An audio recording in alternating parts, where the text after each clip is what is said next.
Hey guys, I'm Hannah Cox with Base Politics, and if you haven't seen it yet, I'm in a new debate on the Jubilee Media YouTube channel called Communist versus Capitalist. If you followed me even a little bit, I'm sure you can guess which side I was on, but just in case I'm new to you, I was defending capitalism in this debate.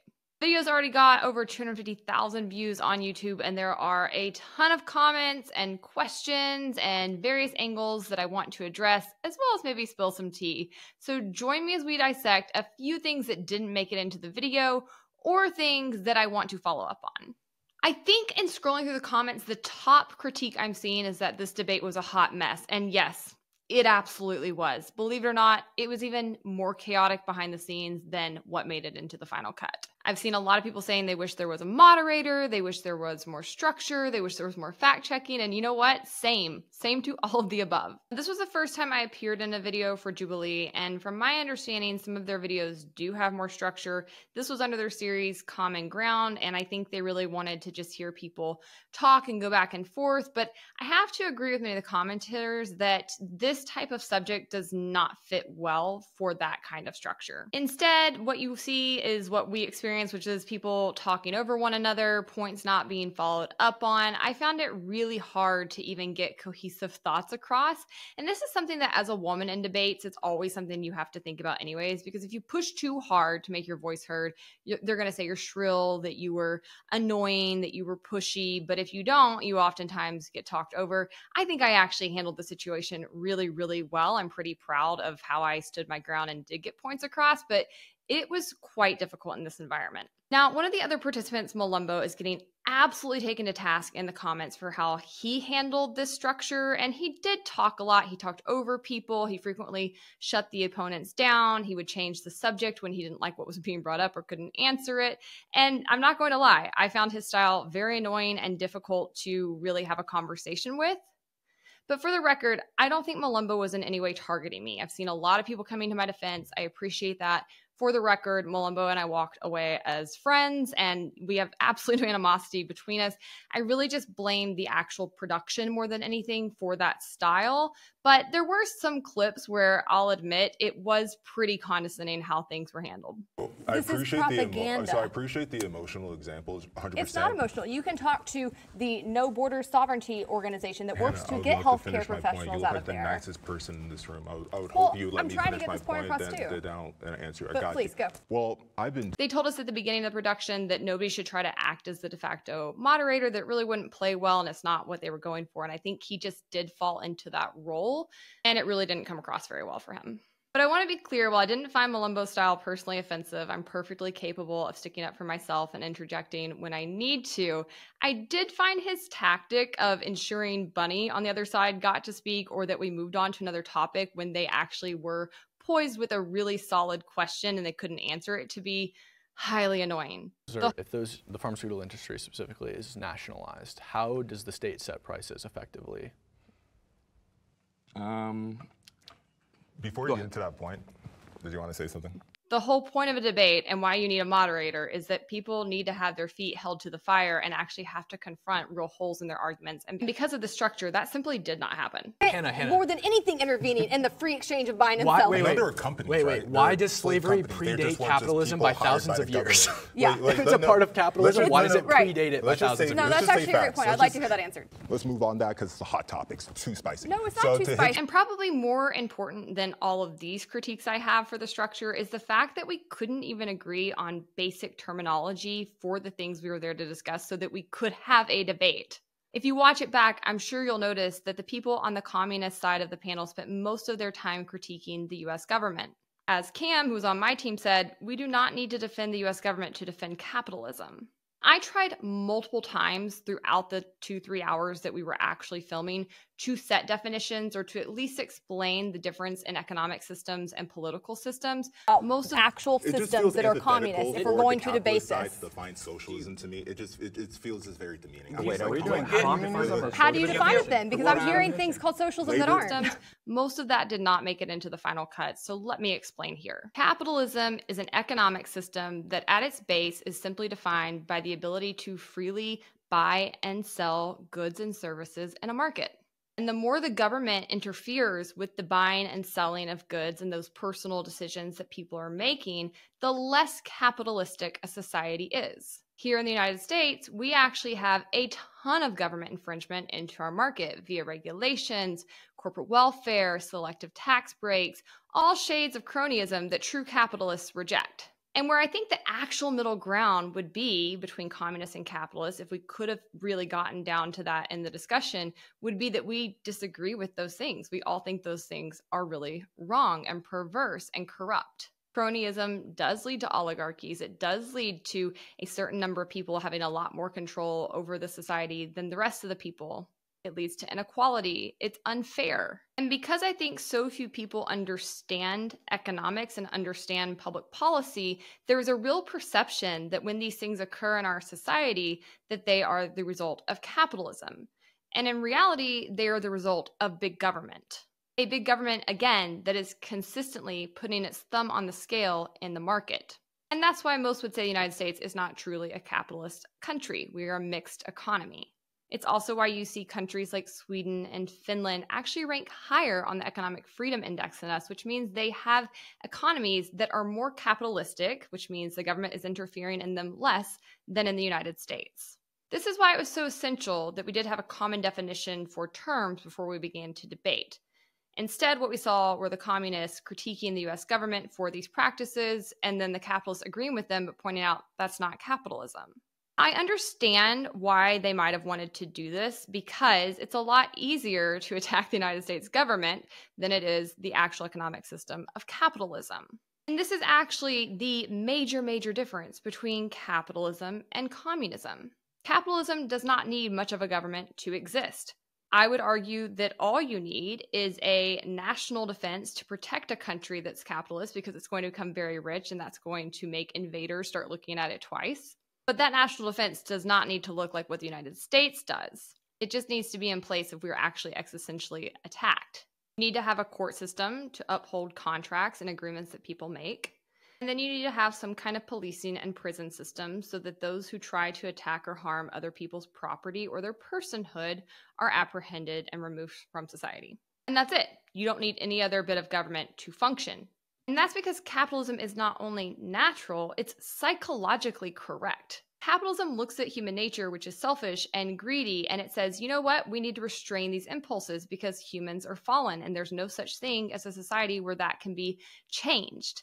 So instead, we're going to find ways to ensure that you have to serve other people to meet your own interest. Now, is that to say everybody is restrained under capitalism? Obviously not. That's why you need courts, and that's why you need police, and that's why you need prisons, and that's why you need a national defense, again, to protect people's person and property. But those are the only things you need. Otherwise, capitalism can function naturally.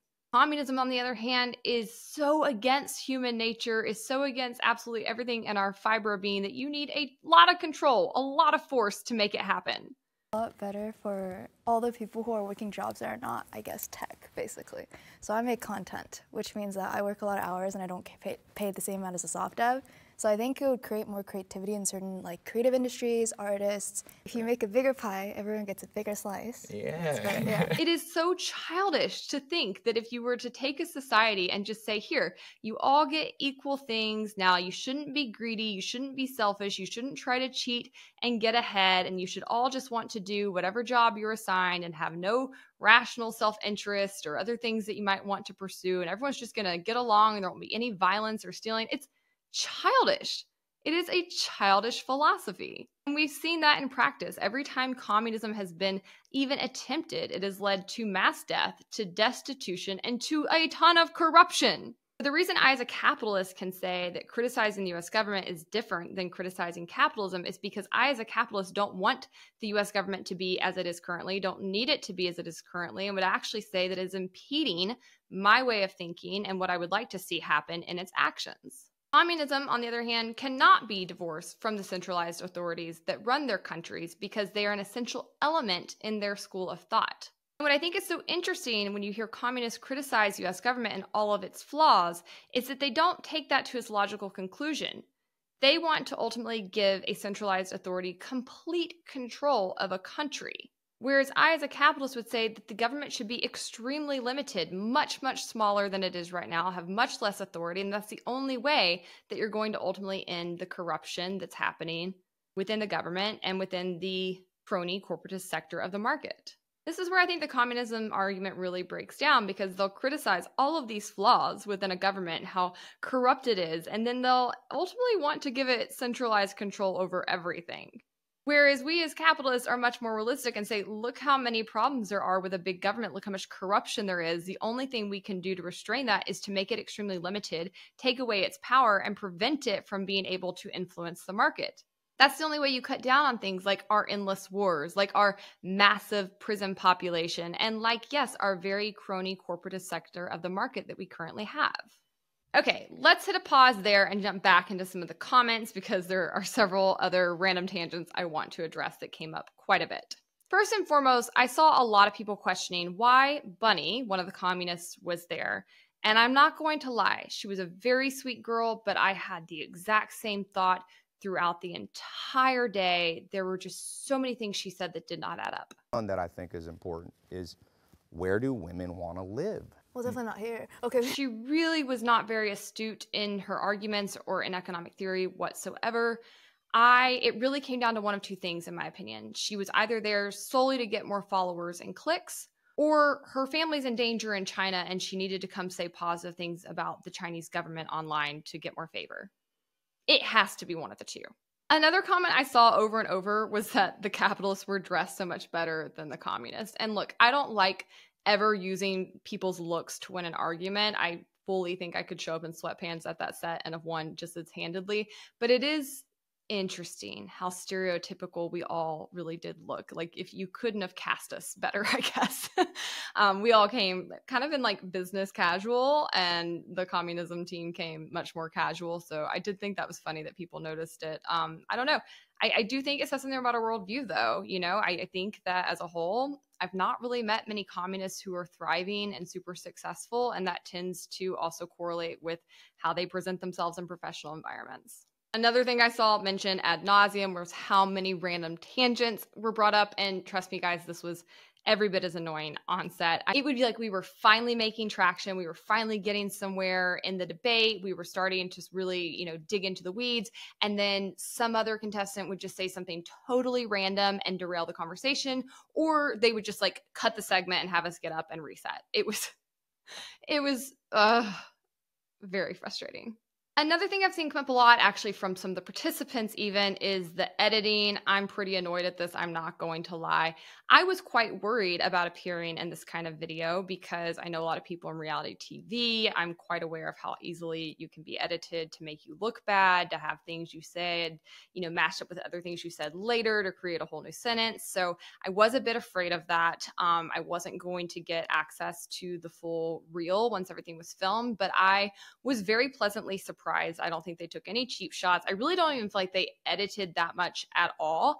Most of what you see airing was like the conversation as is. If anything, they just didn't air our entire conversation during certain prompts.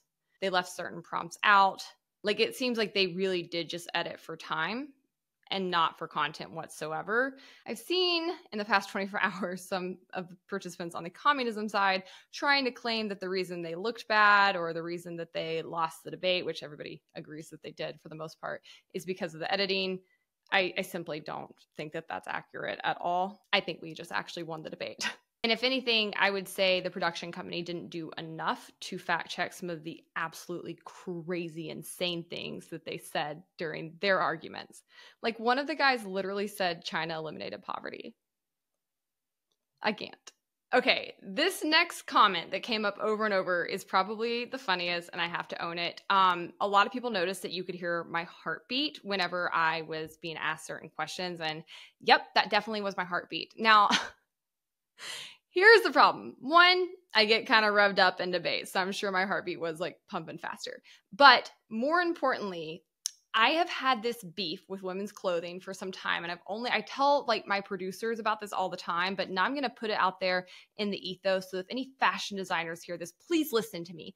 Women in media, we are begging for clothes that are constructed for us that are actually suitable for a mic pack while also looking good. There are so many things to think about when you're going to film this kind of debate. It's full body on top of everything. Like, you need to have clothes that are slimming but not too tight. You need to have no patterns. You need colors that are favorable to you. You need materials that look good on camera. In my situation, I wanted to be trendy while also being professional. Like, it is so freaking hard to get dressed for this kind of an appearance. And while I think my outfit ended up looking fabulous, it was not suited for a mic pack. So they had my mic taped like right here, and then had the like string down through my shirt and my mic pack actually behind me. So I think the placement of where they put that mic pack was literally right on top of my heart. So yeah, that's my heartbeat you hear throughout the episode. Lastly, I do just want to emphasize that while I have major criticisms of my opponents and their arguments, we did all walk away really friendly. I was quite relieved about this. I was pretty nervous to do it. I'm not a scrapper. I like to get along with people. I like to win people over to my way of thinking. So showing up at this kind of debate and having to like throw punches and go back and forth, it is just so not my MO. And I was pretty nervous when we first got started. But by the time we braked for lunch, we had some really good conversations offset. I got to know a lot more about the other participants, and I really did come away liking each of them. I think we'll continue to debate on this issue for all time, probably, and might even show up on each other's channels to do so. But I had heard from other participants at other debates on Jubilee how nasty and toxic it was behind the scenes, and we didn't have any of that. So I was really grateful for how everybody conducted themselves during that time period. I think it just spoke really highly of everybody's character.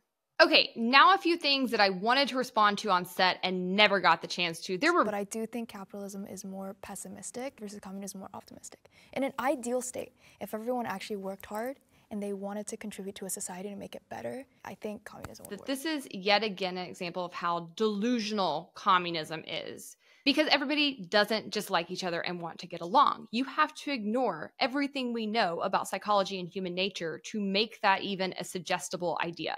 In reality, people have their own self-interest. How do you allocate who's going to be the garbage man and who gets to be the opera singer? Who's going to be the lawyer and who has to work at Target? If you think people just love their fellow man enough to say, like, you know what, I'll go do the dirty job while you go over here into this favorable position, get the F out of here. That is not how people operate. Under capitalism, you can be a poet or a content creator, as Bunny said she is, but her complaint is that she doesn't get paid as much as a tech worker. And that's because the value of what you're creating is not worth as much to society as what a tech worker makes. It would actually be vastly unfair and wrong for you to get paid as much or more than somebody who is producing more value. And this is why communism simply does not work and will never work. I think one of the main misconceptions about communism is that it's just making everybody equally poor.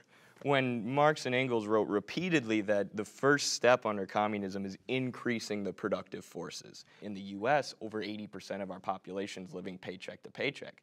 If you provide people's basic needs, if you invest in economic growth and in jobs and in infrastructure rather than investing in endless war and massacring Muslim people in Gaza, you're going to make this country a lot stronger. You're going to make the people a lot more stable. So Eddie is half right here and yet totally misses the point. Yes, if the US government stopped spending money on the military-industrial complex and actually let us keep our money here, or even let individuals keep more of their taxes, we would be doing a hell of a lot better, not only as a country, but as individuals under this country. Instead, he sees these actions of a big government, and instead of critiquing a big government and wanting to turn back to a system that would allow for a very small government, though, he instead blames capitalism while wanting to expand the centralized control. The main problem with his point, though, is that you can't increase productivity, as he claims you need to do for communism to succeed under communism, and that is because you diminish all incentives for productivity that exist. People simply do not work as hard under communism. There are not as many businesses started. There is not as much economic growth. Again, capitalism recognizes that people are selfish and greedy, and it forces them to create and produce in order to meet their own needs. When you remove that incentive, people simply do not work as hard. I know I wouldn't. Okay, and then there's one more completely insane statement by Malumbo that I have to respond to here. Women did not have rights within this system. They fought for it. Okay. Aggressively, with violence, to make sure that they got their vote. Capitalism does not earn you your rights, especially if you're a marginalized group, because it's just not profitable. So the country is other. Oh God, where to start? So he's right that capitalism doesn't grant you rights, and that is because, again, capitalism is an economic system, not a political one. Secondarily, rights cannot be granted, they can only be enshrined. Our Constitution enshrines natural rights. Has our government always lived up to its mandate to honor that? Absolutely not. But it's important to know that the theory of capitalism was developed shortly before the time period that the Declaration of Independence was signed. And while capitalism certainly guided the thinking of our founding fathers, it was not explicitly implemented under our Constitution or our Declaration of Independence, which is therefore why we once again must separate political ideology and economic ideology. The failures of the Constitution or the Declaration of Independence are the failures of our government and our democracy, not of capitalism. But furthermore, what I will say is that as we have seen capitalism take off over the past 250 years, we have seen a greater advancement in equal rights for all people than we have seen throughout the rest of history combined. So the notion that capitalism is not a system where minorities or women can get equal rights or find equality is ridiculous. It is because of the prosperity that we have seen under capitalism that people no longer have to fight with one another for basic survival. As we see under Maslow's hierarchy of needs, as people increase up the pyramid and have more of their basic needs met, they're then able to concentrate on things like equal rights. It is without a question in my mind that the United States is one of the best places to this day to be a woman, and one of the best places, period, to be a person, which is why we see mass immigration continuing to try to come to the United States and not to communist countries like Cuba or Venezuela, where people are literally going swimming with sharks to escape their totalitarian hellholes they have created.